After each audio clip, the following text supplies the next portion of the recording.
Just say, oh, he's a Democrat, I appoint him. Why is it important for voters to vote for Mary Pratt today? Because I have the experience that I would like to see get back on the board. Because someone is for a ball field, there's no reason to elect them to be a selectman. They could get on Parks and Rec or some other position. And I have the qualifications and the knowledge, and I am the best selection that anyone could vote for. Thank you very much. How do you, well, no, thank you. I mean, thank you. And to say anything less would be lying. How do you feel about this Boulder thing? Do you want to see Boulder continue as the company that develops that land? I think at the present time, yes, all our agreements with them, and I think we have to do the best we can to get ourselves out of that very, very, very tough situation, and that's something we have to address. It is very difficult. The town has made agreements and put a lot of its sweat equity into this developer, Boulder Capital, who wants to build 940 units on former Western Nurseries land. With 500 acres of open space, with some parks and rec things, and with some business development as well. So we've got, and with agreements to develop the Aprilla well and to put in their own package treatment plant. So all of the, and the host community agreement says that, plus the fixing the lights downtown. If someone else buys this, all those agreements may go down the tubes.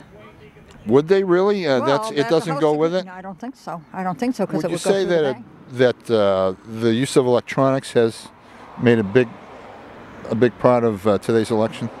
Well, I think it's helped mine. The website that we created, it gave the opportunity for folks to send me emails and ask me questions about, issues of the day and how I felt about certain issues. So that was aside from the website, do you think email has become a big part of strategy? Yeah, there's been a lot of bulk emails going out, to send messages to folks to get them to come and vote.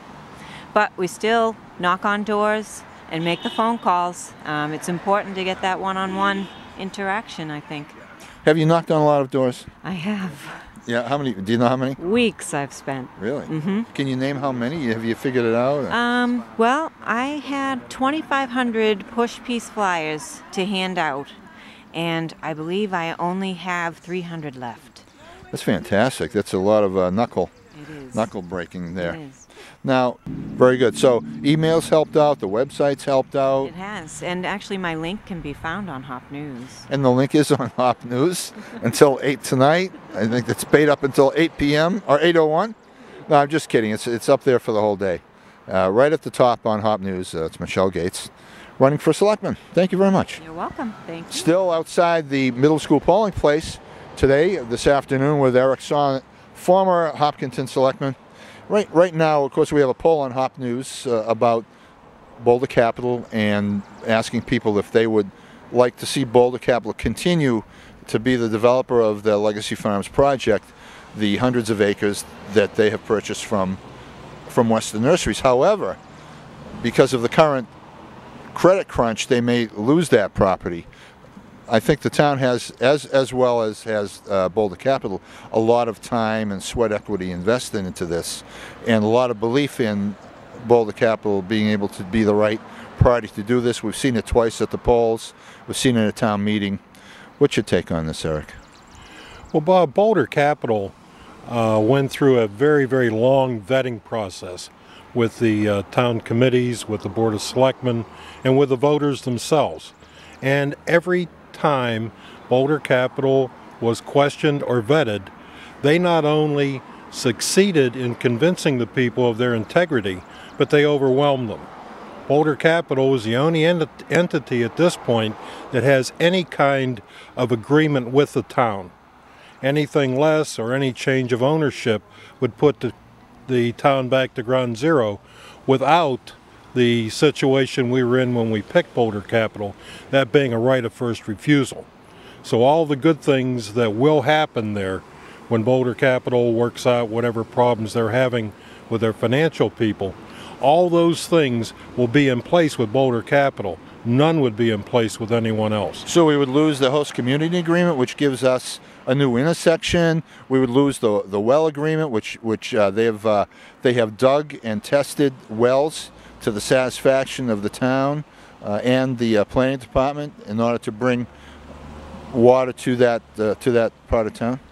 Well, as far as I know, and I'm not a legal eagle, but the bottom line here is when you have an agreement with one person and someone else becomes a new person, agreements tend to vanish or change substantially.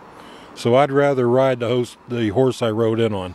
Let's stay with Boulder Capital. All right. There you have it. Eric Sonnet, former Board of Selectmen member. I'm Robert Falcione, HopNews.com. Nice to meet you. I'm Christina McGrath, Jackson, New Hampshire. And why are you here from New Hampshire? I'm here to support my sister Michelle Gates, who's running for selectman.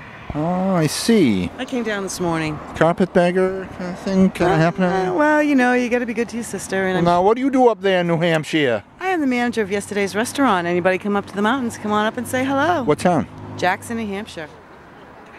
We're back outside the middle school with candidate Todd Sestari, who's running as unenrolled independent candidate for the Board of Selectmen.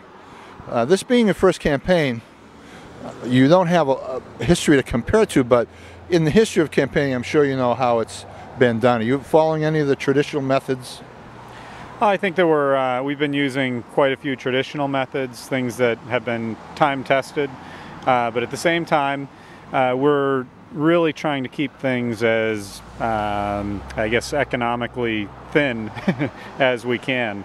You know, it's not an easy time for people to start contributing to the campaign, and so we've been trying to use less expensive means to get the word out and try to get people out here to vote. Have you knocked on any doors? I have. You know, especially early on in the campaign, I was knocking on doors, trying to let people know that I was going to be, that I was interested in campaigning at the time, and trying to let them know just what my thoughts were and get some momentum there and some interest. How about get-togethers like coffees? People do that often. Have you done any of that? You know, meet with a neighborhood group or anything like that? We have. You know, I've done a couple of those. We had a kickoff early on in the campaign. We have had a couple more since then. It's difficult though. People have busy lives, and to try to you know corral a bunch of people on one given night can be a difficult task. But a lot of times, just getting out there and sending the invites and making people aware of the campaign is helpful. How about email? Much of that going on? We've had quite a bit of email going out there. We've really been running this campaign because we're not tied with any one party or another. We've been creating our own networks of people, and so we've been trying to do something more grassroots and just connecting to different groups who can connect to more of their folks. How many emails do you think you sent out? Well, I'd say that you know, that's a really tough number. May I interject? I haven't gotten any. Want to send me a couple so I can? I'd like to see what's going on. You know, I mean, I've probably sent out about a half dozen in the last couple of weeks, and then we have lots of people, you know, dozens of people with large mailing lists who have also been distributing messages for us. So there have been quite a few emails floating around. Oh no, there are some people with emails that would choke a horse. Yeah, email lists that would choke a horse. Now, but then you're still trying to strike a balance. You don't want people to get sick of seeing emails coming into their box either, and you know, start forwarding it into the junk mail area. Right. Are there going to be any telephone, or have there been any automated telephone messages on your side? No. No. I think there were last year. There were a couple. Not on my side. Okay. Alrighty. Todd Sestari on election campaign tactics and procedures this year, 2009.